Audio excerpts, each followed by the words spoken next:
Bom dia a todos, sejam todos muito bem-vindos a mais uma manhã de estudo transmitido aqui pelo canal do Grupo Rita de Cássia no YouTube. É sempre uma alegria nós podermos estar juntos, conectados através da internet, mas sobretudo conectados pelos laços de afeto que nos unem à nossa casa, conectados a essa vibração de amor da nossa casa, conectados a esses benfeitores espirituais que sempre nos amparam e nos auxiliam. Então, já vibrando na frequência da nossa casa, vamos fazer a nossa prece de abertura. Pedindo a Maria, nossa mãe querida, a Rita de Cássia, patrona de nossa casa, um envolvimento amoroso, pacificando os nossos pensamentos e os nossos sentimentos, para que nós possamos extrair o melhor proveito do estudo de hoje e que possamos também receber as bênçãos que vertem do alto em nossa direção. E assim, pedimos então a permissão de Deus nosso Pai para iniciarmos o estudo de hoje. Graças a Deus. Bom, meus amigos, o tema de hoje, ele está lá no Evangelho segundo o Espiritismo, capítulo 4, que vai tratar da ressurreição e da reencarnação. E esse tema, ele é muito interessante, pois nós vamos falar de vida em abundância. Nós vamos falar da nossa condição de espíritos imortais. E ninguém melhor do que Jesus para nos esclarecer sobre esse assunto. Ele, um espírito puro, governador espiritual do nosso planeta, encarnou aqui na Terra para, através da sua própria vida, nos ensinar a amar. E ele vivenciou esse amor em plenitude, a ponto de nos mostrar que nem a morte é capaz de pôr fim a esse amor, que ele é infinito, que ele não se acaba aqui na matéria, mas que ele se prolonga por toda a eternidade. Quando Jesus nos disse, eu vim para que tenham vida e a tenham em abundância, ele estava falando de vida plena, porque a imortalidade não significa apenas existir no mundo espiritual.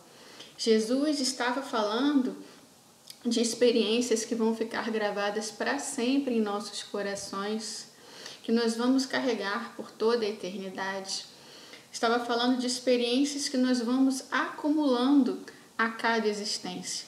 E isso se dá através do processo de sucessivas encarnações, ou seja, através da reencarnação. Então, falar sobre ressurreição e reencarnação é falar sobre esperança, é falar da vitória da vida em relação à morte, é falar sobre imortalidade da alma.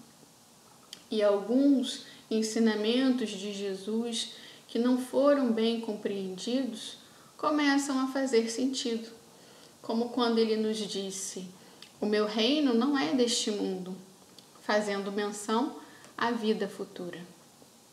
Meta que nós, enquanto humanidade, precisamos vislumbrar para a construção da nossa evolução espiritual. Jesus trouxe para nós uma mudança de paradigma da primeira para a segunda revelação.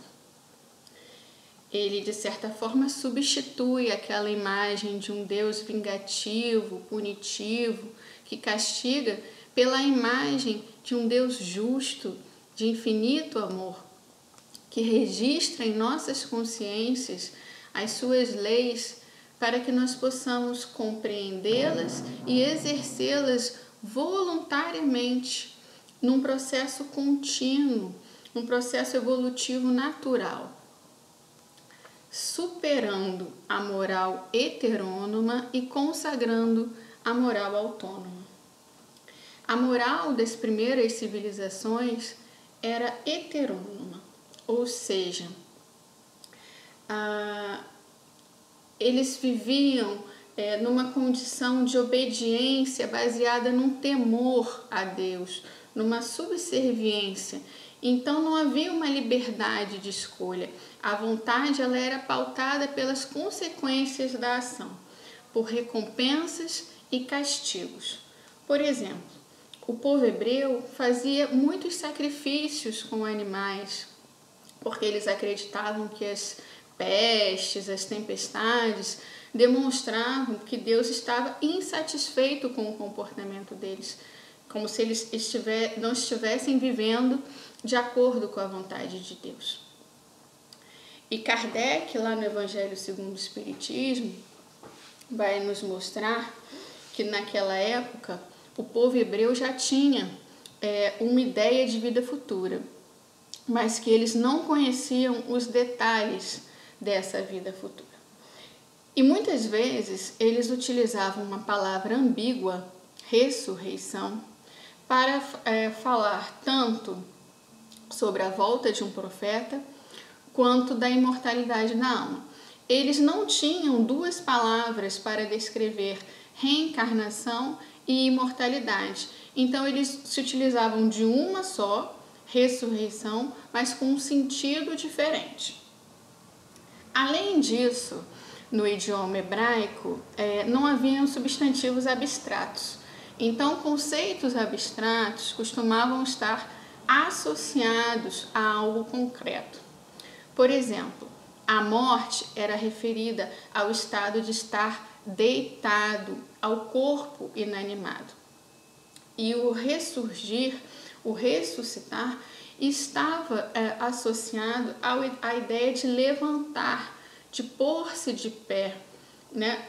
Do levantar do corpo físico, da volta à vida ao corpo de carne. Kardec traz para nós, lá no Evangelho segundo o Espiritismo, um trecho extraído do Antigo Testamento, do livro do profeta Isaías, capítulo 26, versículo 19, que diz: Aqueles do vosso povo, a quem a morte foi dada, viverão de novo. Aqueles que estavam mortos em meio a mim, ressuscitarão. Vejam que nessa passagem está clara a ideia de reencarnação. Por quê? Porque ele diz: aqueles que estavam mortos viverão de novo, ressuscitarão. Se eles estivessem se referindo à questão da vida eterna no juízo final, que era uma crença que o povo hebreu detinha, estaria escrito: aqueles do vosso povo a quem a morte foi dada ainda vivem, e não viverão de novo. Portanto, ao estudarmos os textos bíblicos, nós temos que estar atento ao sentido que está sendo empregado, porque essa palavra ressurreição, muitas vezes, ela foi empregada de acordo com os costumes, a cultura e o entendimento daquele povo acerca desse fato. E em muitas passagens nós vamos perceber que ela foi empregada no sentido de reencarnação. Daí Kardec ter dito, lá no capítulo 4, item 4 de O Evangelho segundo o Espiritismo, que a reencarnação fazia parte do princípio do povo judeu sob o nome de ressurreição. No Novo Testamento, nós também vamos encontrar passagens que falam sobre reencarnação. Por exemplo, lá no Evangelho de Mateus, no capítulo 16, nós vamos encontrar uma passagem onde Jesus pergunta aos seus discípulos o que os homens diziam a seu respeito. E os discípulos respondem: uns dizem que és João Batista, outros que és Elias, outros Jeremias ou alguns dos profetas. Ora, se o povo dizia que Jesus podia ser João Batista, Elias, Jeremias ou algum dos profetas, só podia ser reencarnado. E vejam que Jesus não faz nenhuma correção acerca dessa questão da reencarnação. Ele, na condição de mestre, se não existisse reencarnação, seria o primeiro a contestar e a trazer a correção. Portanto, isso demonstra que aquele povo acreditava em reencarnação. Só que eles achavam que a reencarnação era restrita aos profetas, aos enviados de Deus. Eles não sabiam que a lei, que a reencarnação é uma lei natural e que todos nós estamos sujeitos a ela. O famoso diálogo entre Jesus e Nicodemos deixa claro para nós a questão da reencarnação e a sua presença na Bíblia, porque muitos dizem que a reencarnação não consta da Bíblia. Então, esse diálogo ele vem mostrar que a reencarnação está sim presente na Bíblia. E é muito interessante porque Nicodemos, ele era um fariseu, ele era um mestre em Israel, um doutor da lei e membro do Sinédrio. Então, ele era uma autoridade ali frente aos fariseus. E ele se dirige a Jesus, o chamando de rabi, de mestre, de certa forma reconhecendo a autoridade espiritual de Jesus. E ele diz, Rabi, nós sabemos que tu viestes da parte de Deus, porque só um enviado dele conseguiria fazer o que tu fazes. Meio que dizendo para Jesus que ele tinha recebido esses dons que ele tinha de Deus, né, que seriam privilégios de Deus concedidos a ele. E Jesus tenta mostrar para Nicodemos que, na verdade, não existem privilégios nas leis divinas, que tudo se faz através de um processo e que esse processo é oferecido de forma igual para todos e que, através do esforço, é que há o crescimento, a evolução espiritual e que esse mecanismo se dá através da reencarnação. E Jesus afirma isso ao dizer para Nicodemos, em verdade te digo, ninguém pode ver o reino de Deus se não nascer de novo. E essa expressão nascer de novo, ela também é interessante porque ela pode ser interpretada também como nascer de cima ou nascer do alto. É uma expressão que foi utilizada de maneira ambígua. Nascer de cima no sentido de nascer do espírito, né? E nascer de novo no sentido de renascimento físico, de reencarnação. Só que Nicodemos não consegue compreender essas metáforas espirituais trazidas por Jesus e interpreta literalmente as palavras do mestre. Tanto que ele indaga, mas como pode nascer um homem já velho? Como poderia voltar ao ventre de sua mãe para nascer uma segunda vez? E Jesus esclarece, se um homem não renasce da água e do espírito, não pode entrar no reino de Deus. O que é nascido da carne é carne e o que é nascido do espírito é espírito. Aqui Jesus faz uma clara separação entre o que é material e o que é espiritual. Mas Nicodemos não consegue compreender os ensinamentos trazidos por Jesus. E Kardec vai nos esclarecer um pouco sobre essa dificuldade lá no Evangelho segundo o Espiritismo. Vamos ver o que ele nos diz. As ideias dos judeus sobre esse ponto, como sobre muitos outros, não eram claramente definidas, porque apenas tinham vagas e incompletas noções acerca da alma e da sua ligação com o corpo. Criam eles que um homem que vivera podia reviver, sem saberem precisamente de que maneira o fato poderia dar-se. Tanto isso é verdade que os judeus ao tempo de Jesus, eles acreditavam, eles aguardavam a ressurreição, mas eles achavam que essa ressurreição iria se dar no juízo final. No Antigo Testamento, lá no livro do profeta Daniel, capítulo 12, versículo 2, nós vamos encontrar o seguinte: e muitos dos que dormem no pó da terra ressuscitarão, uns para a vida eterna e outros para o desprezo eterno. Portanto, a ressurreição ela estava vinculada à ideia de penas e gozos eternos. Aqueles que foram bons e justos viveriam para sempre no paraíso e os demais seriam condenados ao inferno.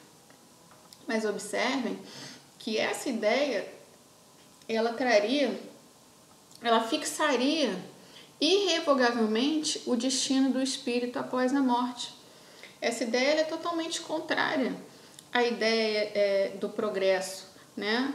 Ao progresso espiritual. Seria uma negativa ao arrependimento e seria uma condenação eterna daqueles que cometeram equívocos, né? Porque não teriam a possibilidade de repará-los e assim evoluir.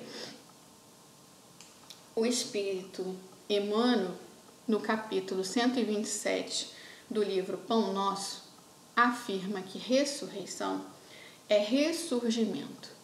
E esse sentido de renovação não se coaduna com a teoria das penas eternas.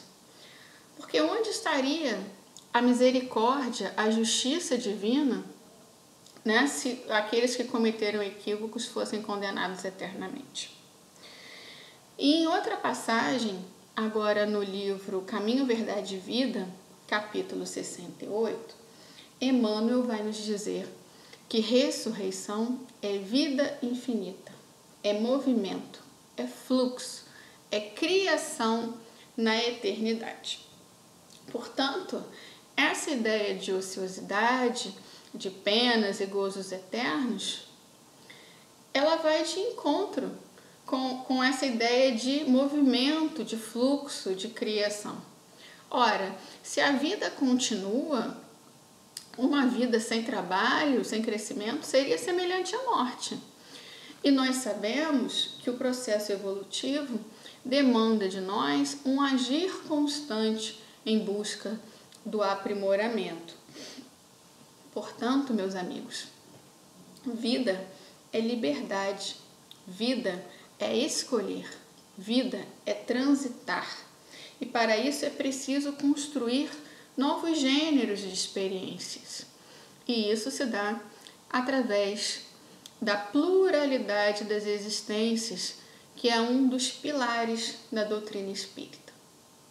E é muito bonita a resposta dos espíritos à questão 171 do Livro dos Espíritos, quando Kardec pergunta em que se baseia o princípio da reencarnação, e os espíritos nos dizem: na justiça de Deus e na revelação. Um bom pai sempre deixa aberta a seus filhos uma porta ao arrependimento. Ou seja, nós sempre teremos a oportunidade de refazer os caminhos. Portanto, a reencarnação ela é uma lei natural. A justiça divina nos oferece os meios para que nós possamos evoluir. Oferece a todos as mesmas oportunidades. E isso é libertador. Por quê? Porque a nossa evolução, o nosso progresso, depende única e exclusivamente do nosso esforço, da nossa vontade e das nossas escolhas. Essa é a moral autônoma. O nosso progresso depende única e exclusivamente de nós. E por mais que existam pessoas que não acreditem na lei da reencarnação, ela continua vigente, inclusive sobre esses que não acreditam. Por quê? Porque ela é uma lei universal que rege os nossos destinos, quer nós tenhamos ou não consciência disso. Assim como Jesus também foi, é e sempre será o guia e modelo, o nosso guia e modelo aqui na Terra. Por mais que às vezes, em algumas etapas do nosso processo evolutivo, nós nos mantenhamos afastados dos seus ensinamentos de amor. Ele, na condição de bom pastor, vem tentando reunir as ovelhas tresmalhadas do seu rebanho, mas aguarda o tempo de cada um de nós.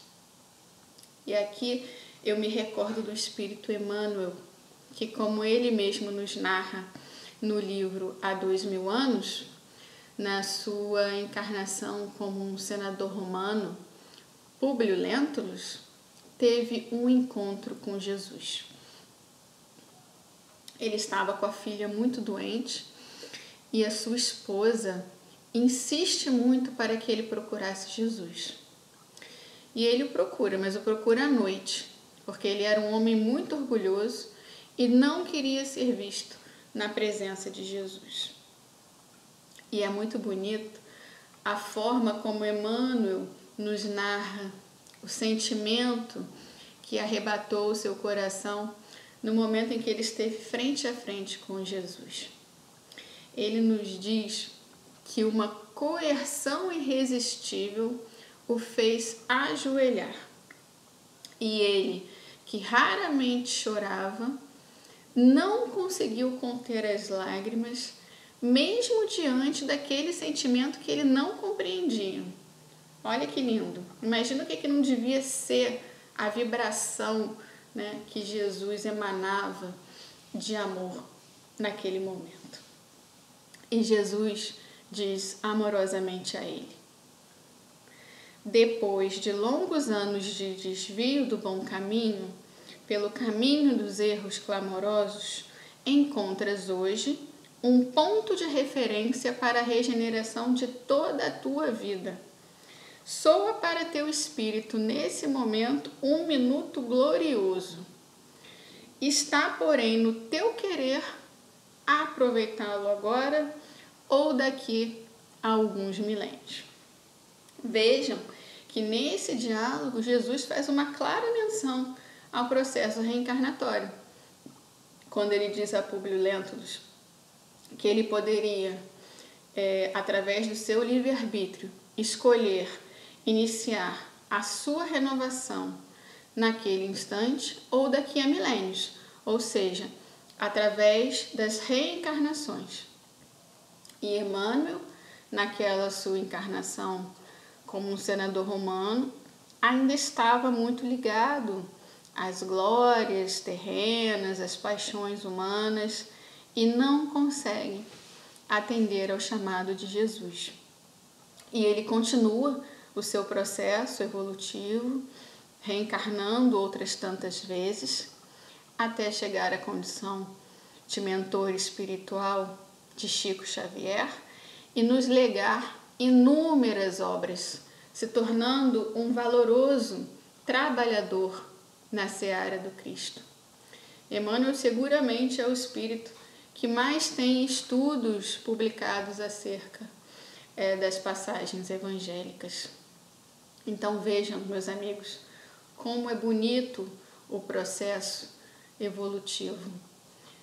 Naquele momento ele não conseguiu seguir Jesus e passou por tantas outras reencarnações e foi iluminando o seu espírito e chegou até esse estágio mais evoluído que nós conhecemos. E assim também será conosco, através dos nossos erros e acertos, através das nossas reencarnações, nós vamos construindo a nossa história e vamos trabalhando esses potenciais divinos que estão em germe dentro de nós, em busca da nossa iluminação espiritual. Então agora vamos estudar os casos de ressurreição que aparecem no Evangelho à luz da doutrina espírita. No Evangelho segundo o Espiritismo, Kardec vai nos dizer que a ressurreição significando a volta à vida do corpo que já está morto é impossível, assim como também já foi comprovado pela ciência. Não é por outro motivo que lá na questão 155 do Livro dos Espíritos, eles nos dizem que depois que rompido os laços que unem o espírito ao corpo, esse espírito não consegue mais retornar ao mesmo corpo físico. Além disso, nós sabemos que as leis divinas, elas são eternas e imutáveis. E Jesus, na condição do Messias, ele estava em perfeita comunhão com Deus, alinhado com essas leis divinas. Então, ele não as derrogaria, muito pelo contrário, ele veio para dar fiel cumprimento a essas leis. Então, nos casos de ressurreição operados por Jesus, como o da filha de Jairo, o do filho da viúva de Naim e o mais famoso dele, o de Lázaro, os laços perispirituais não haviam se rompido, o que possibilitou Jesus reanimar essas pessoas, né? Então, vamos ver o que aconteceu no caso da ressurreição de Lázaro. Ivone do Amaral Pereira, no seu livro Recordações da Mediunidade, vai trazer para nós o esclarecimento do espírito Bezerra de Menezes acerca desse caso. Ele nos diz: dos casos citados nos evangelhos cristãos, todavia, destaca-se o de Lázaro, pela sua estranha particularidade. Aí vemos um estado cataléptico superagudo, porque espontâneo, decorrente de uma enfermidade, com o relaxamento dos elos vitais, onde o próprio fluido vital que anima os organismos vivos se encontrava quase totalmente extinto, e cujos liames magnéticos do perispírito em direção à carne se encontravam de tal forma frágeis que Lázaro já até cheirava mal. Fora necessário, com efeito, o poder restaurador de uma alma virtuosa como a do Nazareno para substituir células já corrompidas, renovar a vitalidade animal, fortalecer liames magnéticos com seu poderoso magnetismo em ação. Então, apesar de Lázaro ter sido colocado no sepulcro, ele não estava morto, ele estava em estado cataléptico agudo, o que dava a aparência de morto. E Jesus, com seu grande poder de manipular fluidos, conseguiu recompor o seu perispírito, doando os fluidos vitais necessários para que ele pudesse recobrar os sentidos. Lembrando que naquela época a medicina não tinha tantos recursos quanto tem hoje. Então é muito provável que algumas pessoas tivessem sido dadas como mortas, embora estivessem em estado de catalepsia, de letargia ou de alguma síncope que eles não conheciam. E fazendo um parênteses aqui nos relatos bíblicos, mais recentemente, a própria Ivone do Amaral Pereira quase foi enterrada viva, justamente por estar em estado cataléptico. Quando ela era bebê, tinha apenas 29 dias de vida, ela entrou nesse estado cataléptico e ficou com rigidez cadavérica, sem pulso e sem respiração durante 6 horas. A única pessoa que, de certa forma, não acreditava que ela estava morta era sua mãe, que fez uma prece fervorosa a Maria, pedindo que, se a sua filha realmente não estivesse morta, que a trouxesse de volta. E depois que ela fez essa prece, ela passa a mão algumas vezes na cabeça da sua filha e a criança chora.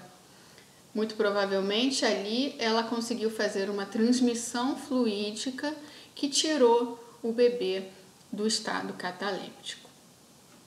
Bom, enfrentados esses casos de ressurreição operados por Jesus, onde nós vimos que a morte não havia ocorrido, a pergunta que inevitavelmente surge é: mas e no caso da ressurreição de Jesus?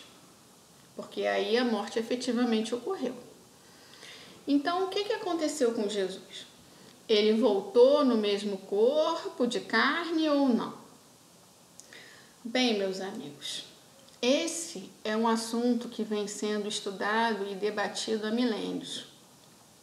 Existem diferentes interpretações que surgiram a partir das inúmeras vertentes que surgiram do cristianismo primitivo. Nós já vimos que a doutrina espírita nos mostra que a volta à vida do corpo depois da morte é impossível, como já foi demonstrado pela ciência. Mas vamos ver o que o apóstolo Paulo nos diz a esse respeito na sua primeira carta aos Coríntios, que foi escrita por volta de 54 depois de Cristo, mais ou menos uns 20 anos após a ressurreição de Jesus. Ele vai nos esclarecer um pouco acerca desse assunto, e se nós tivermos um olhar mais atento, olhos de ver, como nos diz Jesus, nós vamos perceber que ele vai tratar tanto da reencarnação quanto da ressurreição nessa sua carta. No versículo 36, ele vai nos dizer: o que semeias não readquire vida a não ser que morra. Aqui, Paulo faz uma analogia, com a questão da semente para mostrar, que é preciso que ela passe pela terra e morra para que ela possa frutificar. Que Deus não espera que imediatamente ela produza a espécie que lhe corresponde, que dá tempo para que ela possa germinar, crescer, florescer e frutificar. E assim também conosco, através das reencarnações, Deus nos dá a oportunidade de nós irmos crescendo, aprendendo, construindo a nossa evolução para que nós possamos atingir a perfeição, a condição de espíritos puros, para que nós possamos realizar aquilo que a gente não conseguiu realizar em novas existências, enfim, para que nós possamos ter todas as oportunidades para atingirmos a perfeição. E a partir do versículo 40, Paulo vai deixar muito claro que o espírito, ele prossegue vivo com seu corpo espiritual, tendo deixado apenas o corpo físico pelo fenômeno da morte. Ele vai nos dizer: há corpos celestes e corpos terrestres, mas uma é a glória dos celestes e outra a dos terrestres. Assim também a ressurreição dos mortos. Semeia-se corpo em corrupção, ressuscitará em incorrupção.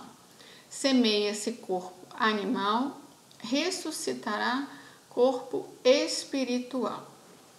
Paulo chama de incorruptível o corpo espiritual, opondo-se ao corpo corruptível, que é o corpo físico, que está sujeito às doenças, à idade e ao fenômeno morte.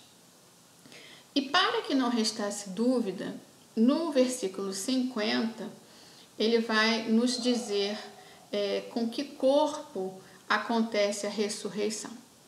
Ele nos diz: digo-vos, irmãos, a carne e o sangue não podem herdar o reino de Deus, nem a corrupção herdar a incorruptibilidade. Ou seja, o apóstolo Paulo demonstra para nós que Jesus ressuscitou com seu corpo espiritual.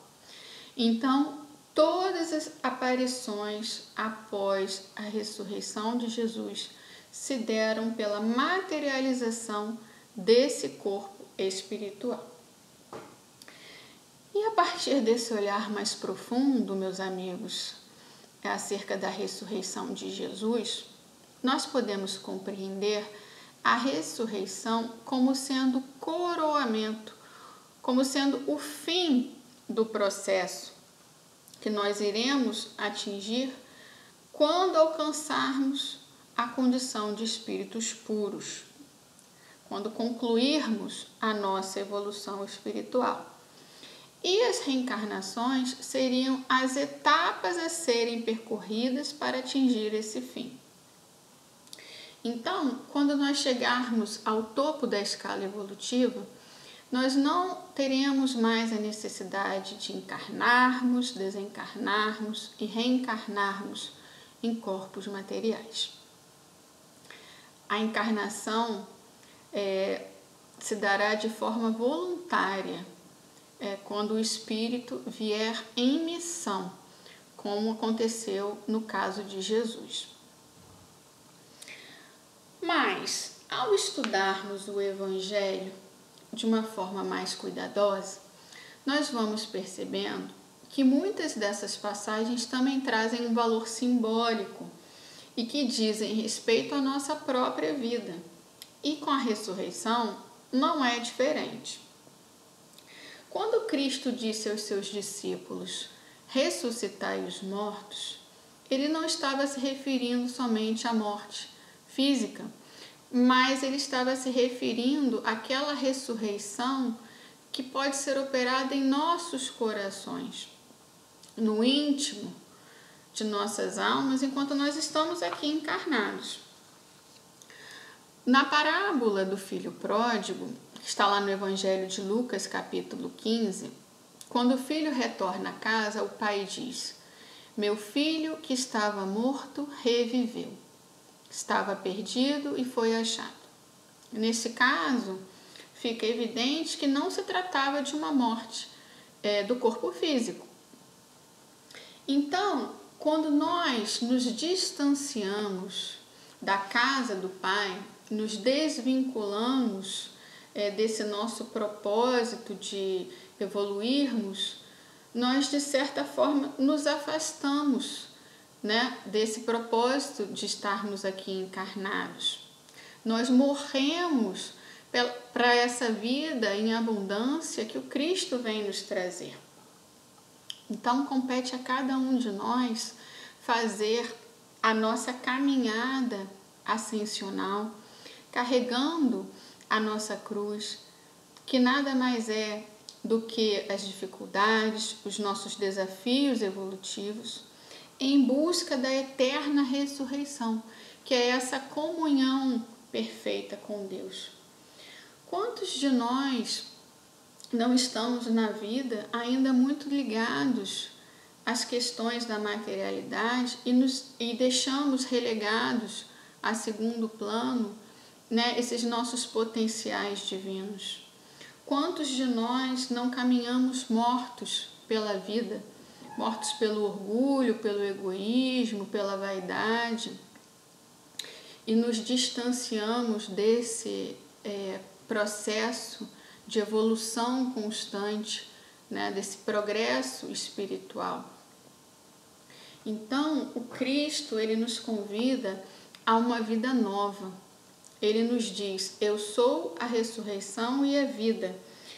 Quem crê em mim, ainda que esteja morto, viverá. E todo aquele que vive e crê em mim, nunca morrerá. Então, ele nos convida à nossa ressurreição, a sairmos dos sepulcros que nos encontramos e a despertarmos para esse sol da eternidade. Porque viver, segundo Emmanuel nos diz, é muito mais do que existir. Viver é a experiência digna da imortalidade. Viver é despertar para essa vida que nos conclama a servir e a amar. Viver é desenvolver esses potenciais divinos que existem em nós. Então, meus amigos, que nós deixemos o Cristo penetrar em nossas almas e acender em nós a luz da ressurreição. Que nós possamos renascer agora em nossos propósitos, em nossas atitudes, trabalhando incessantemente no bem, pois só assim nós conseguiremos alcançar a vitória sobre nós mesmos e, em consequência, a nossa redenção espiritual. Fazei brilhar a vossa luz. Esse foi o convite de Jesus para cada um de nós. E que Ele nos abençoe. Vamos fazer a nossa prece de encerramento, agradecendo a Deus nosso Pai pela nossa vida, pela bênção da reencarnação, por essa condição de espíritos imortais que nos possibilita esse caminho rumo à felicidade, rumo ao nosso progresso espiritual.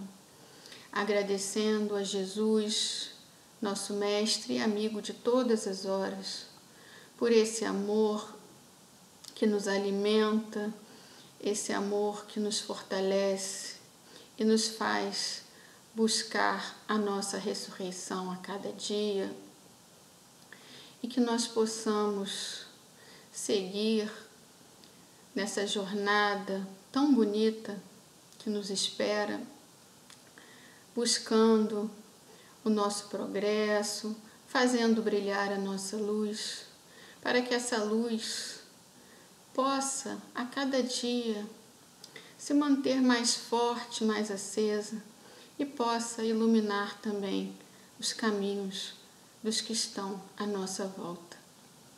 Se conosco, Jesus, hoje, agora e sempre. E assim pedimos então a permissão de Deus nosso Pai para encerrarmos o estudo de hoje. Que assim seja, graças a Deus. Muita paz, meus amigos.